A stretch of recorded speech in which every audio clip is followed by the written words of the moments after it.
आणि यानंतर कुणाचंही काळीज पिळवटून टाकणारी अशी बातमी आहे। ही बातमी आहे नांदेडहून। नांदेडमध्ये शेतकरी पितापुत्रानं गरिबीला कंटाळून जीवन संपवलंय।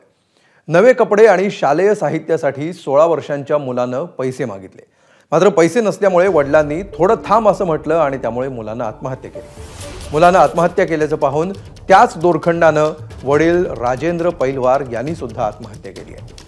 पैलवार हे अल्पभूधारक शेतकरी आहेत। त्यांच्यावर 4 लाखांचं बँकेचं कर्ज आहे। त्यांचा मुलगा ओमकार हा उदगीरमध्ये शिक्षण घेत होता। या घटनेनं संपूर्ण जिल्ह्यात हळहळ व्यक्त केली जाते। राजेंद्र लक्ष्मण पैलवार यांचाच मुलगा शंकर माध्यमिक विद्यालय उदगीर येथे शिकण्यासाठी होता। तेथून सणानिमित्त 2 दिवसासाठी आला होता। आल्याच्या नंतर कपडे, पुस्तकं, वह्या, पेन हे इतर खर्चासाठी पैसे मागला। पैसे द्यायची काही जुगाड जुळली नाही। संध्याकाळी पोरगं शेताला गेलं, शेतात जाऊन फाशी घेतलं। नंतर दुसऱ्या दिवशी लगेच वडील राजेंद्र यांनी सुद्धा पाहण्यासाठी शोधाशोध घेत पाहण्यासाठी गेला।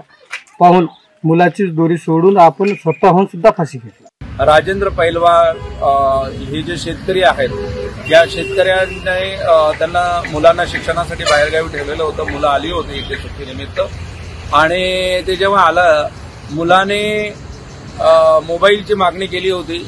मुलाची जेव्हा इच्छापूर्ती झाली नाही तर त्या मुलाने कुठलाही विचार न करता आत्महत्येसारखा अत्यंत वाईट असा प्रकार जेव्हा त्यांनी केला शेतामध्ये जाऊन, आपला मुलगा ओंकार हा अशा पद्धतीने आत्महत्या केलेला आहे।